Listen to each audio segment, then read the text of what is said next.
The Griffon Newscast. Your news in 5 minutes from the Griffon News. The definition of convergence. This is the Griffon Newscast with Mary Beth Rosenauer. Welcome to the Griffon Newscast. Over the next few minutes, we're going to give you a brief look at the stories making headlines on the campus of Missouri Western. On September 12th, Missouri Western welcomed the son of the late Martin Luther King Jr. to Looney Arena for the 24th annual R. Dan Boulware Convocation on Critical Issues. Students, faculty, community members, and local high schoolers turned out to hear Martin Luther King III's speech on embracing the ideals of freedom, justice, and equality. One student who was at convocation had this to say about the experience. It was everything that I stood for, equality, justice for minorities, people of color. It just made me want to continue to be nonviolent and follow in the footsteps of his father. Due to large crowds, video feeds of King's speech were available in Kemper Recital Hall and Potter Hall Theater. An estimated 3,000 people were on campus for the event. Despite decreasing high school graduation rates, Missouri Western saw a 17.3% increase in freshman enrollment this semester. Under the direction of enrollment manager Paul Orson, the university placed a renewed emphasis on reaching out to students early and often. Orson says a 28% increase in campus visits played a significant role in raising enrollment. According to President Vardabedian, getting potential students on campus for events like convocation is also important for recruitment. However, the spike in enrollment has put a pinch on campus housing. There is currently no plan to build any new dorms. Residential Life Director Nathan Roberts says enrollment would have to continue growing as a trend for discussions to begin on expanding or building new housing. Changes may be coming to the way universities handle Title IX and sexual assault investigations. On September 7th, Education Secretary Betsy DeVos announced that the Education Department would be reviewing measures for how colleges investigate sexual assaults, with the possibility of removing some key regulations. This includes raising the level of burden of proof above the preponderance of evidence standard.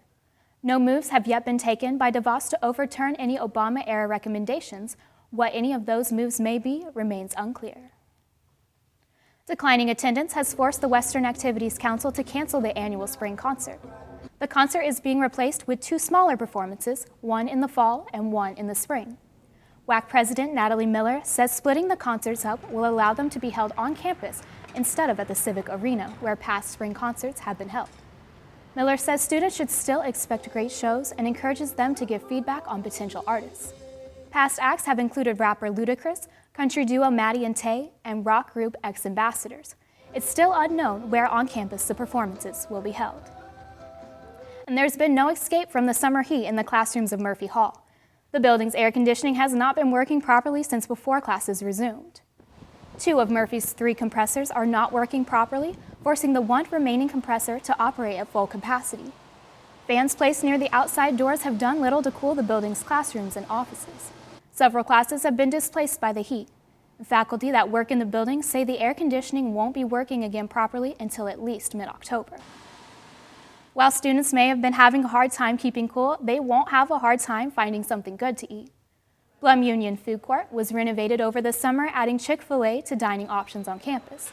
The chain restaurant replaces Burger Studio and is the second Chick-fil-A location in St. Joseph.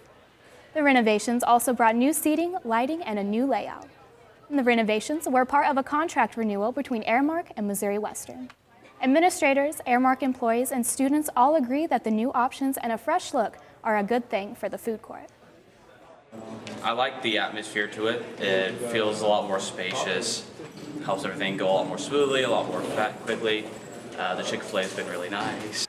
The Griffon Dining Hall across the corridor is also in the process of renovation.